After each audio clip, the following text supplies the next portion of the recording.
પ્રગટ પુરુષોને તેને ઓળખી શકતા નથી. અને ક્યારેક અવસરમાં તો જલારામ બાપુનું ચરિત્ર તમે સાંભળો અથવા વાંચો કે આ મહાપુરુષને કોણ ઓળખી શકે. આપણે સામાન્ય દ્રષ્ટિથી તેને જોવાનો પ્રયાસ કરતા હોઈએ છીએ. આવાને એક આપણો ગ્રંથ છે 18 પૂર્ણની અંદર એક ભક્તમાલા ગ્રંથ છે. અને અનેક વક્તાઓ ભક્તમાલા કથા પણ કરે છે. એ ભક્તમાલાની અંદર ભક્તોના ચરિત્રો છે. અને કોઈ ભક્તનું ચરિત્ર એવું નથી કે તેનું જીવન સંઘર્ષમય ન હોય. સંઘર્ષમય જીવન, અવરોધોને વિરોધથી ભરેલું જીવન, અને દૂરના માણસો ને નજીકના માણસો હંમેશા અવરોધને વિરોધ ઊભા કરનારા આવા દરેક ભક્તોના ચરિત્ર ભક્તમાલા ગ્રંથની અંદર છે. સુંદર અધ્યયન કરવા જેવો ગ્રંથ છે. અને એ ગ્રંથનું જ્યારે અધ્યયન કરે ત્યારે એમ થાય કે આપણા જીવનમાં તો કોઈ દુઃખ છે જ નહીં, આપણા જીવનમાં તો કોઈ અડચણ છે જ નહીં, કોઈ નડતું જ નથી. ના પટલા સુંદર સાવધાન બનીને કથાનું શ્રવણ. અને શિવ મહાપુરાણમાં શબ્દ પણ વારંવાર છે.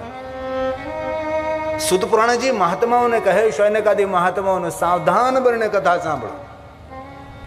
આમાં અનેક ભાગશાળીએ બ્રહ્મલીન ડોંગરીજી બાપાની કથા સાંભળી હોય.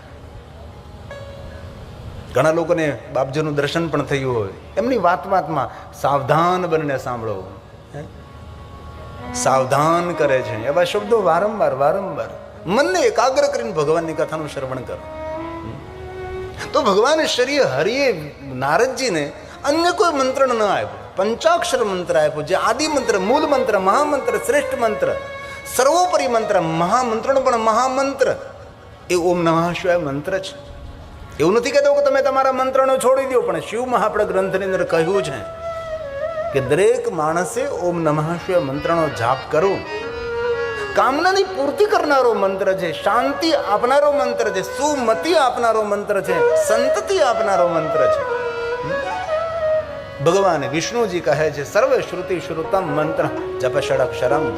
જે મંત્રનો જાપ વેદ પુરાણ ગાયન કરે છે, જે શિવનો મંત્ર છે તે મંત્રનો આશ્રય કરો. નારદજી આ પહેલી વાત યાદ રાખો તમે. હવે ભગવાન વિષ્ણુજી નારદજીને કહે છે નારદ, હવે બીજી વાત તમને કહું છું, સાવધાન બનીને તમે સાંભળો. આ વિષ્ણુ ભગવાનના મુખમાંથી નીકળેલા બધા શ્લોકો છે. સ્વયં શ્રી હરિ બોલે છે, ભગવાન વિષ્ણુજી બોલે, અને એક એક શ્લોક મહાદેવની પૂજા છે, એક એક શ્લોક શંકર ભગવાનનું આરાધન છે. આપણે વૃક્ષો પાસેથી તો પુષ્પો લઈને ભગવાનને ઘણા ચડાવીએ, પણ આ વાંગમય પુષ્પો છે, ભગવાન શિવને આપણે અર્પણ કરીએ છીએ. શ્રી હરિ ભગવાન વિષ્ણુ બોલે છે આપાદ આપાદ મસ્તકમ સંયગ. તમે તમારા ભાલમાં ભસ્મનું ત્રિપુંડ કરો. કેટલી સુંદર ભગવાન વિષ્ણુએ વાત કરી છે. મન તમારું અશાંત છે, તેથી આપ તમારા ભાલમાં ભસ્મનું ત્રિપુંડ કરો. ભગવાન શ્રી હરિ બોલે છે. અને નારદજીને કહે, શું કહે છે? આપાદ મસ્તકમ સંયગ ભસ્મનોદ તુલ્ય સાદર. આદર સાથે, કરવા ખાતર નહીં, સાદર આદર સાથે ભાલમાં ભસ્મનું ત્રિપુંડ કરો. પ્રશ્ન એ થાય કે ભગવાન વિષ્ણુજીએ નારદજીને કહેવું જોયું કે કપાળમાં ચંદન લગાડો, ગોપી ચંદન લગાડો, પરંતુ ભગવાન વિષ્ણુજીએ નારદજીને ભસ્મનું ત્રિપુંડ કરવા માટેનું શા માટે કહ્યું છે? કારણ કે ભાલમાં ભસ્મનું ત્રિપુંડ કરવાથી માણસની જ્ઞાન ચેતનાઓ જાગૃત બને છે અને માણસનો મોહ છૂટવા લાગે છે. ભગવાન મહાદેવજી પોતાના અંગો પર ભસ્મનું લેપન કરે છે, આપણે સૌ જાણીએ છીએ. અને ભગવાન શિવની પૂજા માટે કોઈ પણ પૂજાની સામગ્રી ન હોય, ન રાજોપચાર પૂજા હોય, ન ષોડોપચાર પૂજા હોય, ન પંચોપચાર પૂજા, ન એકોપચાર પૂજા હોય, તો ભગવાન શિવની પૂજા ખાલી ભસ્મથી થઈ શકે છે. આવો કોઈ સરળ દેવતા આપણી પાસે નથી જેને ભસ્મ અભિષેક કે વૈરાગ્ય પૂજા પણ કહી શકાય છે. અને જે મહાદેવના ભક્તો છે તેને ભગવાન મહાદેવની પૂજા કરતા પહેલા ભસ્મનું ત્રિપુંડ કરવું જોઈએ અથવા ભસ્મની બિંદી કરવી જોઈએ. એવું નથી કહ્યું કે મહાદેવના ભક્તો જ ભસ્મ ધારણ કરે. કોઈ પણ મનુષ્ય માત્ર ધારણ કરવાના અધિકારી છે. આમ તો શિવ મહાપુરાણ ગ્રંથની અંદર બહુ વિસ્તાર કર્યો છે કે દરેક માણસે પોતાનું સર્વ મંગલ કરવા માટે 32 સ્થાનો પર ભસ્મના ત્રિપુંડો કરવા. અમારા બ્રાહ્મણો જ્યારે સંધ્યા કરતા હોય ત્યારે 32 સ્થાન અંગના અલગ અલગ અલગ એમના 32 મંત્રો પણ કહ્યા છે. એ બધું આપણે કઈ સાંભળવાની કે શીખવાની જરૂર નથી. આપણે આટલું જ યાદ રાખવાનું છે, ભાલમાં ભસ્મનું ત્રિપુંડ કરવું. શા માટે? ભસ્મનું ત્રિપુંડ કરવાથી મનુષ્યમાં જ્ઞાન પ્રગટ થાય છે કે આપ જે કાંઈ છે એ બધું જ ભસ્મ સમાન છે, બધું નાશવંત છે. ભસ્મના મંત્રની અંદર એ જ વસ્તુ કહીને ઓમ અગ્નિ ભસ્મ જલ વેતી ભસ્મ સ્થળ વેતી ભસ્મ ઓમ મનિતાની ચક્ષુતાની ભસ્મ અગ્નિરીતિ ભસ્મ. મન દ્વારા જે ચિંતન કરીએ પણ નાશવંત, આંખ દ્વારા જોઈએ પણ નાશવંત, આંખ દ્વારા જોઈ શકતા નથી એ પણ નાશવંત, મન દ્વારા ચિંતન કરી નથી શકતા એ પણ નાશવંત છે. એ જલમિતિ ભસ્મ સ્થલમિતિ ભસ્મ વ્યોમિતિ ભસ્મ સર્વકું હવા ઇદં ભસ્મ મનયેતાની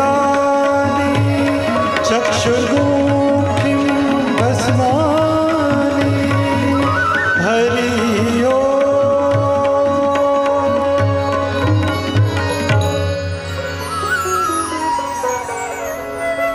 ભસ્મનું સાચું નામ તો વિભૂતિ છે.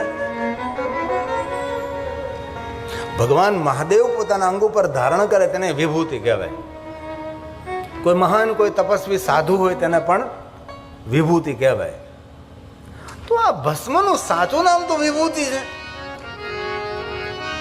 તો વિભૂતિને ભસ્મ શા માટે આપણે કહીએ ભાઈ? તો શિવ મહાપુરાણ ગ્રંથની અંદર ઉલ્લેખ કર્યો છે કે જેનું સાચું નામ વિભૂતિ છે. ભગવાન શિવ પોતાના અંગ ઉપર ધારણ કરે છે, ઋષિ મુનિઓ પોતાના અંગ ઉપર ધારણ કરે છે.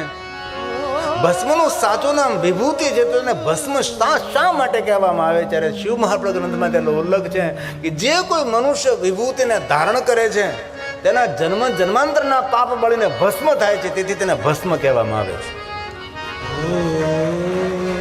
એક જન્મની જન્મ જન્માંતરના પાપો બળીને ભસ્મ થાય, તેથી વિભૂતિના ભસ્મ કહીએ છીએ. ભગવાન શિવનો શૃંગાર કયો ભાઈ? વિભૂતિ તો છે. અંગ વિભૂતિ ગલે રૂંઢમાલા. શંકરજીનું રૂપ અને શંકરજીનું સ્વરૂપ એ પણ સમજવું ઘણું મુશ્કેલ છે. શિષ્ય મંદાગ્નિ ધારી ભાલ ચંદ્ર ત્રિલોચન પંચકૃત સનાતમાં દશ બાહુ ત્રિશુલ ધૂપ. આવું શંકરજીનું અટપટું રૂપ છે, જેના અંગ ઉપર વિભૂતિ ધારણ કરી છે, અંગ ઉપર ભસ્મ લગાવી છે. સૌથી જુદા સૌથી અલગ ભગવાન શંકરજીના રૂપ અને સ્વરૂપ છે.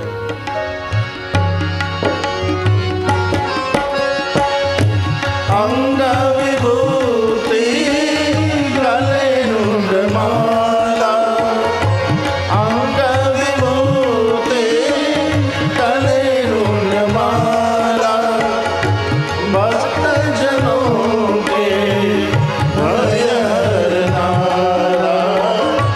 ભક્તજનો કે ભય હરનારા. નમઃ શિવાય નમઃ શિવાય નમઃ શિવાય નમઃ શિવાય. હર હર ભોલે નમઃ શિવાય. હર હર ભોલે નમઃ શિવાય. માઇકમાં મજા નથી આવતી. થોડું થોડું વાંચો. ખુલીને વાંચવું છે ને? ખુલીને તકલીફ છે. હે મહાદેવ.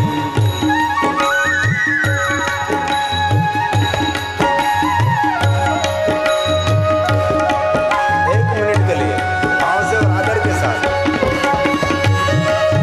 अरे ताली महादेव ने बहाली. ताली पड़वाથી વિચારોની શુદ્ધિ પણ થાય. તાલી એક વિજ્ઞાન છે, ઋષિ મુનિઓની પરંપરા છે. જય શિવ શંકર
શિવાય નમઃ શિવાય નમઃ શિવાય નમઃ શિવાય હર હર ભોલે નમઃ શિવાય હર હર ભોલે નમઃ શિવાય નમઃ શિવાય નમઃ શિવાય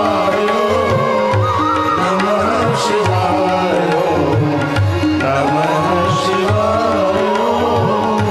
નમઃ શિવાય નમઃ શિવાય. ભગવાન વિષ્ણુજી નારદને કહે છે, નારદ મનને શાંત કરવા માટે ભાલમાં ભસ્મનું ત્રિપુંડ કરો. અને ક્યારે અણગમો થતો હોય, ક્યાંય આપણને ગોઠતું ન હોય, હોરતું ન હોય આપણી ગુજરાતી ભાષામાં, તો ભાલમાં ભસ્મનું ત્રિપુંડ કરીને પંચાક્ષર મંત્રનો જાપ કરો. ઘણીવાર જીવનમાં એવી સ્થિતિ નિર્માણ થાય, કોઈ જગ્યાએ ચેન ન પડે, અને ચેન વગર સાયકલ પણ ન ચાલે ને જીવન પણ ન ચાલે. કોઈ જગ્યાએ ચેન ન પડતો હોય તો બસ ભાલમાં ભસ્મનો ત્રિપુંડ કરી લો અને ઓમ નમઃ શિવાય મંત્રનો જાપ કરો. આ ભગવાન વિષ્ણુજીનું માર્ગદર્શન છે. નારદ સંતાપમાંથી છૂટવા માટે આ ભાલમાં ભસ્મનું ત્રિપુંડ કરો. વિશ્વના દરેક દેવી દેવતાઓ ભાલમાં ભસ્મનું ત્રિપુંડ કરે. રામજી તો પોતાના ભાલમાં નિરંતર ભસ્મનું ત્રિપુંડ કરે. દ્વારકાધીશ ભગવાન કૃષ્ણજી, શિવ મહાપડ ગ્રંથમાં કૃષ્ણની શિવ ભક્તિનું ભરપૂર વર્ણન છે.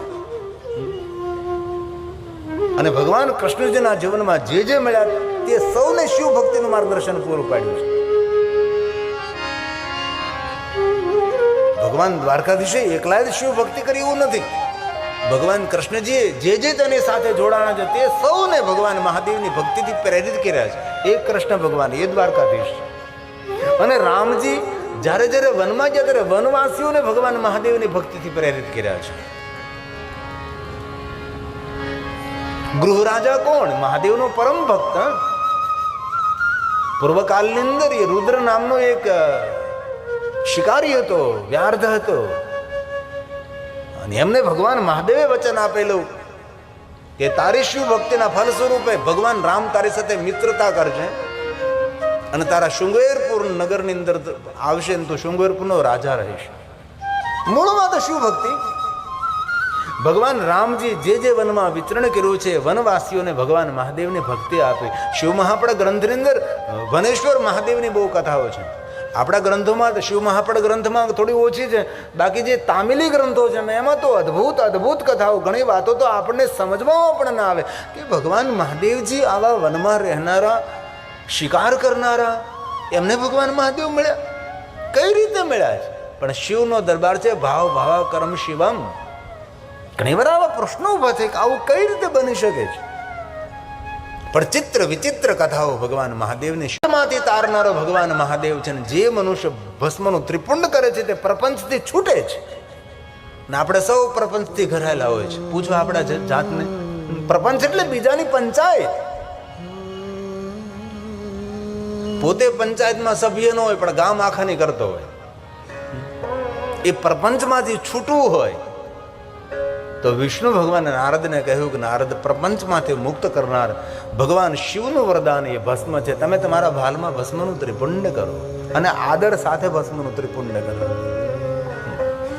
શિવ મહાપડ ગ્રંથની અંદર બહુ જ ભસ્મનું વિસ્તૃત વર્ણન છે. શ્રોત ભસ્મ, સ્માર્ત ભસ્મ, લૌકિક ભસ્મ, અગ્નિ ભસ્મ, દેવાગ્નિ જનિત ભસ્મ, શિવાગ્નિ જનિત ભસ્મ.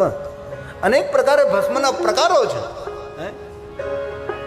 પણ એક વસ્તુનું જરૂર સંશોધન ચાલે છે કે લોકો એમ કહે છે કે મહાદેવજી શમશાનની ભસ્મ લગાવે છે, પણ શિવ મહાપડમાં કોઈ ઠોસ પ્રમાણ નથી મળતું કે શમશાનની ભસ્મ શિવજીએ લગાવી. તો ભલે કોઈ કહે કે ભાઈ કાશીની ભસ્મ, કઈ જગ્યાએ ભસ્મ, કોના શરીરને અગ્નિ સંસ્કાર આપ્યો, કઈ રીતે ભગવાન શિવજીએ ભસ્મ લગાવી. એક મહાત્મા સાથે સુંદર સંવાદ થતો હતો. તે મહાત્માએ કહ્યું કે અરે ભાઈ સીધી જ વાત છે. મેં કીધું બોલો. દક્ષ મહારાજે યજ્ઞ કર્યો, પોતાની પુત્રી સતીને આમંત્રણ ના આપ્યું, સતી આવ્યા, બળીને ભસ્મ થયા. એમના અંગમાંથી બનેલી ભસ્મ શિવજીએ પોતાના અંગ પર લગાવી. તો મેં તો શક્તિપીઠો ક્યાંથી આવી? સીધી જ વાત છે ને. જો સતી બળીને ભસ્મ થયા હોય તો પછી ભગવાન શંકરજી સતીનું શબ લઈને વિચરણ કરવા લાગે હિમાલય પહાડોની અંદર. વિષ્ણુ ભગવાને ચક્રને આજ્ઞા કરી અને ચક્રથી સતીના અંગને અલગ કરવામાં સતીનું અંગ જ્યાં જ્યાં ધરતી પર પડે છે જે એક જ્યોત પ્રગટ થાય છે, જેને આપણે શક્તિપીઠ કહીએ છીએ. એકદમ સીધી વાત છે. જો સતી બળીને ભસ્મ થયા તો આ શક્તિપીઠોનું પ્રાગટ્ય કેવી રીતે થયું? એ પણ એક પ્રશ્ન ઉલઝાવનારો પ્રશ્ન છે. એ પણ ઠોસ પ્રમાણ નથી. અમે ગયા વર્ષે મહાકાલેશ્વર મહાદેવના સાનિધ્યમાં શિવકથા કરતા હતા ત્યારે મારા મનમાં પણ એક જ એવો વહેમ હતો કે મહાકાલેશ્વર મહાદેવનો રોજ ભસ્મ સ્નાન થાય છે એ શમશાનની ભસ્મ શંકર ભગવાનને ચડાવવામાં આવે છે અને શમશાનની ભસ્મથી શિવજીને અભિષેક થાય, આવું મારા મનમાં પણ હતું. આજથી 25 વર્ષ પહેલા મેં વિરોધ કરેલો કે આ જૂઠું છે, ન કરવું જોઈએ. મહાકાલેશ્વર ઉપર મેં સીધો પ્રહાર કરેલો જ્યારે સોશિયલ મીડિયાનું કોઈ જોર નહીં હતું. મારા મનમાં પણ એક જ વહેમ હતો કે મહાકાલેશ્વર મહાદેવના શમશાનની ભસ્મ ચડે. અને પછી કેવી લોકવાયકા કે રોજ એક માણસનું મૃત્યુ થાય જ અને એમને અગ્નિ સંસ્કાર આપવામાં આવે, એની તાજી ભસ્મ શંકર ભગવાનને રોજ અભિષેકમાં ચડે. મને પણ આવી વાત કોઈએ પકડાવી દીધી હતી એટલે મને પણ એ ગમતું નહીં હતું કે આવું તો ન થવું જોઈએ. એમાં મહાકાલેશ્વર મહાદેવમાં કથા અને એ બધા પુરોહિતો, બધા પૂજારી મંડળ બધા જ કથાથી પરિચિત, કારણ કે આસ્થાટીઓમાં નિરંતર કથા આવતી હોય તો સૌ પરિચિત હતા. તો ત્યાંના મંદિર સંચાલકો, પુરોહિત મંડળ, પૂજારી મંડળ, મંદિર સંચાલક મંડળ, બધા જ સરકારી કર્મચારીઓ. તો ત્યાંના અમારે મુખ્ય પૂજારીએ કહ્યું કે અહીંયા રાત્રે 11 થી 12 ભગવાનની શયન પૂજા થાય, છેલ્લી પૂજા થાય, જ્યાં કોઈ પણને રહેવા દેતા નથી. 5 બ્રાહ્મણો રહે છે અને 5 બ્રાહ્મણો ભગવાન મહાદેવની મધ્યરાત્રિની પૂજા કરે. બાકી આખું પરિસર મહાકાલનું ખાલી કરવામાં આવે અને સિક્યુરિટીને સોંપી દેવામાં આવે. કોઈ પણ ચકલું પણ ત્યાં ફરકી ન શકે. 5 બ્રાહ્મણો હોય, પૂજા કરી અને મંદિરના કપાટને વધાવી અને પછી જતા રહે. તો મેં કહ્યું કે મને રહેવાનો અવસર મળે? તો કે ના, કોઈ પરમિશન ન મળે, ત્યાર સુધીમાં કોઈને પરમિશન નથી મળે. તો મેં તેના સીઓને કહ્યું કે ભાઈ જે મુખ્ય ટ્રસ્ટી હતા એના મુખ્ય બધાને સૌને વાત કરી કે મારે જો રહેવું છે, કોઈ પણ સંજોગો જ્યાંથી પરમિશન લેવી પડે ત્યાંથી મને લઈ દો, પણ મારે રહેવું છે. પહેલાં પૂજારીએ કહ્યું કે ભાઈ શિવકથા કરે છે, આપણો સંદેશ દૂર સુધી પહોંચે, આટલું મોટું કામ કરી રહ્યા છે શિવ મહાપુરાણ ગ્રંથનું. તેમના અમારા ગાદીપતિ, અમારા અખાડાના મહંત શ્રી વિદિતગીરીજી મહારાજ, ત્યાં મહાકાલેશ્વરમાં વિદિતગીરીજી છે, બાપુ આપ તો જાણતા હો. એ વિદિતગીરી મહંતજીને યાદ કરી, કારણ કે એ અખાડા તરફથી એ ભસ્મ અભિષેક સવારમાં થાય. તો વિદિતગીરીજીએ કહ્યું કે ભાઈ ગિરી બાપુ છે, ઘણા સમયથી શિવ ધર્મનો પ્રચાર પ્રસાર કરી હતી, અમને જો પરમિશન મળે તો વધારે સારું. ભાગજોગે મને પરમિશન મળી અને હું રાત્રે ત્યાં રોકાણો. આ રાત્રિનો ફોટો છે. રાતના 12 વાગે અંદર 5 બ્રાહ્મણો સિવાય કોઈ ન રહી શકે. અને આનું નામ છે રમણ પૂજારી, રમણ ગુરુજી. વિદ્વાન બ્રાહ્મણો, બધા પ્રકાંડ વિદ્વાન બ્રાહ્મણો, એ જ શિવાલયમાં રહી શકે રાત્રે. બાકી અને એ પછી કપાટ વધાવી લે એટલે એને બહાર નીકળી જવાનું. આ મારો નિજી અનુભવ છે. તો આશીર્વાદ આપ્યા, પૂરી પૂજાનું દર્શન કર્યું મેં. પરંતુ એ 5 ગુરુજીએ મને કહ્યું કે એક વેદના વ્યક્ત કરવાની છે અને તમારે અમારું કામ કરવાનું છે. તમારી પાસે લાખોની કરોડો લોકો શ્રોતાઓ તમારે છે. અને સીધી વાત છે, શિવકથા હજારો શ્રોતાઓ નથી સાંભળતા. આજ જ્યારે જે મહંત વિદિતગીરીજી જે ટેલિવિઝનમાં છે, એ મહાકાલેશ્વર મંદિરના એ મહંત સર છે વિદિતગીરીજી મહારાજ. તો મેં કીધું હા, હજારોની લાખોની કરોડોની સંખ્યામાં દેશ વિદેશની અંદર નિરંતર મહાદેવની કથાનું શ્રવણ કરનારા બધા જ મહાદેવના ભક્તો છે. મેં તો કહો તમે કઈ સેવા કરવાની છે? તો એમને કહ્યું, અમે આ શિવાલયમાંથી, મહાકાલેશ્વરમાંથી કોઈને પ્રસાદમાં ભસ્મ જ્યારે આપીએ છીએ ત્યારે ભસ્મ બહાર જઈને એ લોકો ફેંકી દે છે. મેં કહ્યું ફેંકવાનું કારણ શા માટે? તો એ રમણ ગુરુજીએ કહ્યું કે લોકોના મનમાં એક વહેમ છે કે સવારમાં જે મેં ભસ્મ સ્નાન કરાવે છે એ શમશાનની ભસ્મ છે, મુર્દાની ભસ્મ છે, એવું લોકોમાં વહેમ છે. મેં તો મારા મનમાં એ છે, સીધી વાત, મારા મનમાં પણ એ જ વહેમ છે કે તમે શમશાનની તાજી તાજી ભસ્મ ભગવાન મહાદેવને ચડાવો છો. ત્યારે એ રમણ ગુરુજીએ મને કહ્યું, મહેશ ગુરુજી પણ ત્યાંના પૂજારી છે, પ્રધાન પૂજારીઓ તેને કહેવાય.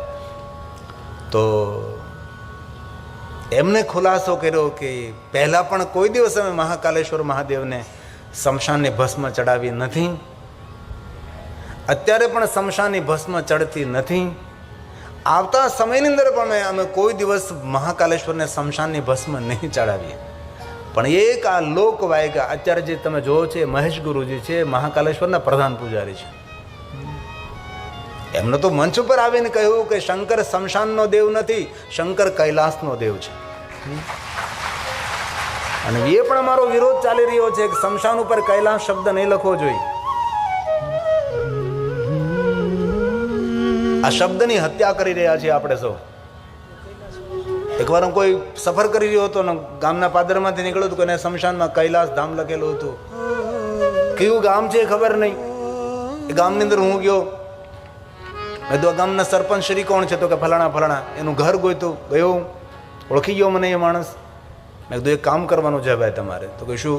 આ તમારા ગામના શમશાન ઉપર કૈલાસ ધામ લખેલું છે ને એ વીખી નાખવાનું છે. એ માણસને સમજાયો. મેં તો કોઈ પણ તમે લખો, સંસ્કાર ધામ લખો, અંતિમ સંસ્કાર લખો, જે તમને ઠીક લાવે લાગો, પણ શમશાનના દ્વાર ઉપર તમે કૈલાસ શબ્દ લખો છો એ યોગ્ય નથી. એ માણસ ડાયો હતો, સમજદાર હતો. મેં વિનંતી કરી, વિનંતી જ કરાય. અને વિનંતીથી જેટલા કામો થાય એટલી અકળાઈથી કામો નથી થતા. તો એમને એ કૈલાસ શબ્દ હટાયો, એને સમજાવ્યો કૈલાસ શબ્દ ભગવાન શિવજીનું નિવાસ સ્થાન છે, અને કૈલાસ કોઈ શમશાન નથી. કૈલાસ તેને કહેવાય છે કે જ્યાંથી એક સ્વર્ગ નહીં, જ્યાંથી કરોડો સ્વર્ગનું નિર્માણ થાય એ કૈલાસ છે. कैलास शैल भुवने त्रिजग जनेत्री કૈલાસ ભુવન રમ્ય गौरी निवेश्य कनकार्चित रत्नपीठ नृत्यं विधातुम विवांचित शूलपाणो જ્યાં ભગવાન શિવ અને ઉમા નિવાસ કરે છે એ કૈલાસ. उमापति અને જો કૈલાસ શબ્દ આપણે શમશાન ઉપર લખતા રહીશું તો કોઈ પોતાના ઘરનું નામ કૈલાસ નહીં રાખે, પોતાના બંગલાનું નામ કૈલાસ નહીં રાખે, કોઈ પોતાના ફાર્મનું નામ કૈલાસ નહીં રાખે. અને કૈલાસ શબ્દ આપણે શમશાન ઉપર લખવા લાગ્યા. અરે કૈલાસ શબ્દ નિરંતર શમશાન ઉપર લખાતો રહે છે તો કોઈ પોતાનું નામ નહીં રાખે કૈલાસભાઈ. અમારા 10નામાં તો નામ હોય કૈલાસગીરી, કૈલાસપુરી, કૈલાસ ભારતી. આપણી બહેનોમાં નામ હોય કૈલાસ બેન. તો આ શબ્દ જો આપણે શમશાન ઉપર લખવા લાગશું તો આ શબ્દનું મૂલ્ય નહીં રહે. અને પછી એ રમણ ગુરુજીએ મને સમજાવ્યું કે અહીંયા અમે અમારા મહાકાલેશ્વર પરિસરની અંદર એક ભસ્મ બનાવવાનું સ્થાન છે. ભગવાન શિવજીના 5 પ્રધાન મંત્રોનું ગાયન કરી ગાયના ગોબરમાંથી પવિત્ર પવિત્ર કાષ્ટ લાવી અને યોગ્ય રીતે વિધિવત અમે શિવાગ્નિ જનિત ભસ્મનું નિર્માણ કરીએ છીએ. શિવજીના મંત્રો દ્વારા જે ભસ્મ નિર્માણ થાય તેને શિવાગ્નિ જનિત ભસ્મ કહેવાય છે. દેવતાઓના મંત્રો દ્વારા જે ભસ્મ તૈયાર કરવામાં આવે તેને દેવાગ્નિ જનિત ભસ્મ કહેવાય છે. શિવ મહાપડ ગ્રંથની અંદર 5 મંત્રોનું મહત્વ છે, પ્રાધાન્ય છે. અમારા ભણેલા બધા જ છોકરાઓને આ 5 મંત્રો કંઠસ્થ હોય, વિપ્રજનોને, વિપ્રકુમારોને. એ 5 પ્રધાન મંત્રો બોલીને વિધિવત ભસ્મને તૈયાર કરવામાં આવે, ભસ્મને બનાવવામાં આવે છે. ॐ हरिः ॐ सद्योजातं प्रपद्यामि सद्योजाताय वै नमो नमः भवे भवेनातिभवे भवस्मां भवोद्भवाय नमः ॐ सद्योजाताय नमः वामदेवाय नमो ज्येष्ठाय नमः श्रेष्ठाय नमो रुद्राय नमः कालाय नमः कलविकर्णाय नमो बलविकर्णाय नमो बलाय नमो बलप्रमथनाथाय नमः सर्वभूतदमनाय नमो मनोन्मनाय नमः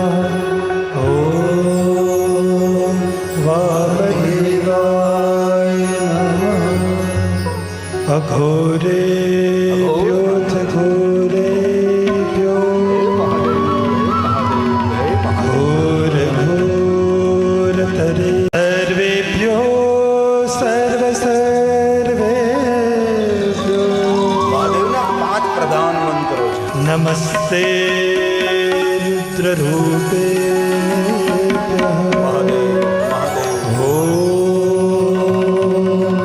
અઘોરાય નમઃ તત્પુરુષાય વિદ્મહે મહાદેવાય ધીમહિ તન્નો રુદ્રઃ પ્રચોદયાત્.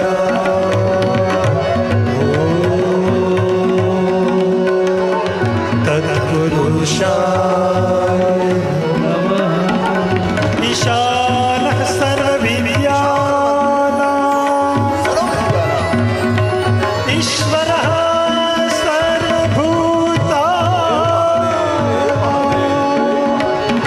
ब्रह्माधिपतिर्ब्रह्मणोऽधिपतिर्ब्रह्मा शिवो मेऽस्तु सदा शिवो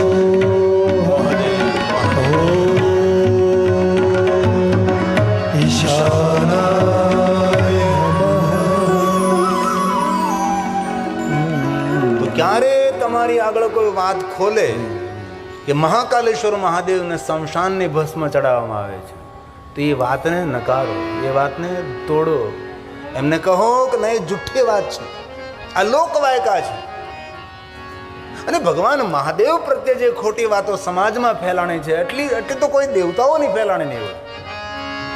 ભગવાન મહાદેવ પ્રત્યે ના સમજ એટલી સમાજમાં ઊભી થઈ છે, એટલી ના સમજ અન્ય દેવતાઓ પ્રત્યે નથી થઈ. ખબર નહીં કોને આ બધો ખોટો પ્રચાર કર્યો.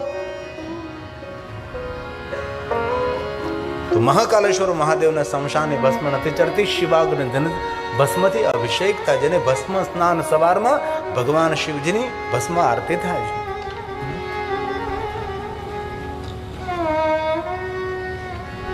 અને ભસ્મનો તિલક કરવાની, ત્રિપુંડ કરવાની, બિંદી કરવાની મનુષ્ય માત્ર અધિકારી છે. જો શિવજીના દરબારમાં કોઈ જાતિ જ્ઞાતિ વર્ણ ભેદ છે જ નહીં,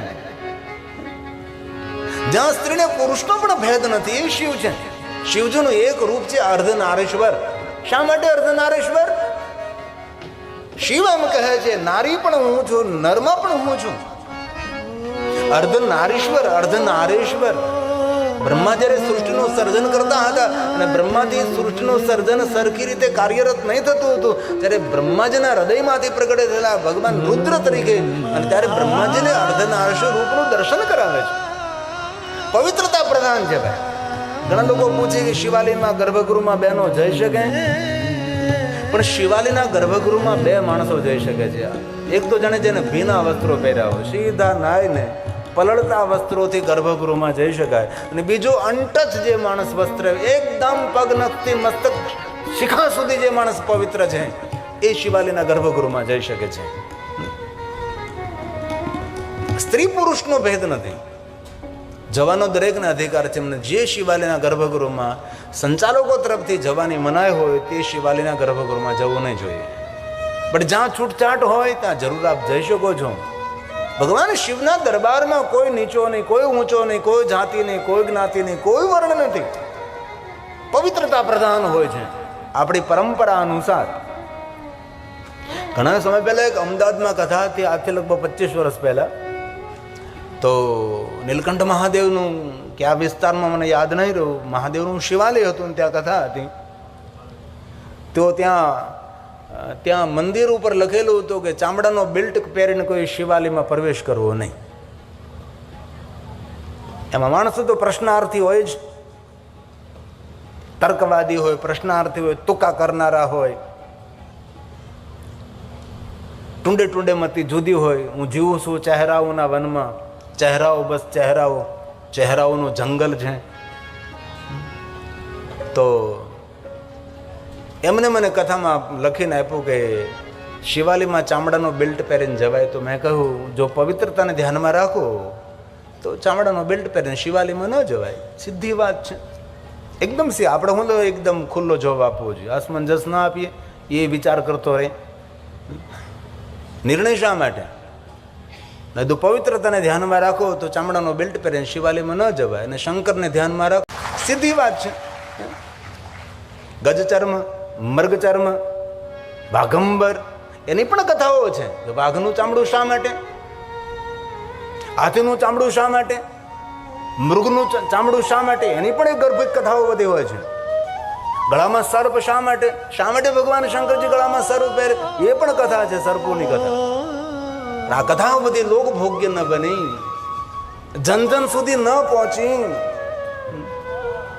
હજી પણ ઘણી એવી કથાઓ છે અનસુની અન કહી રહી, લોકો સુધી નહીં પહોંચી.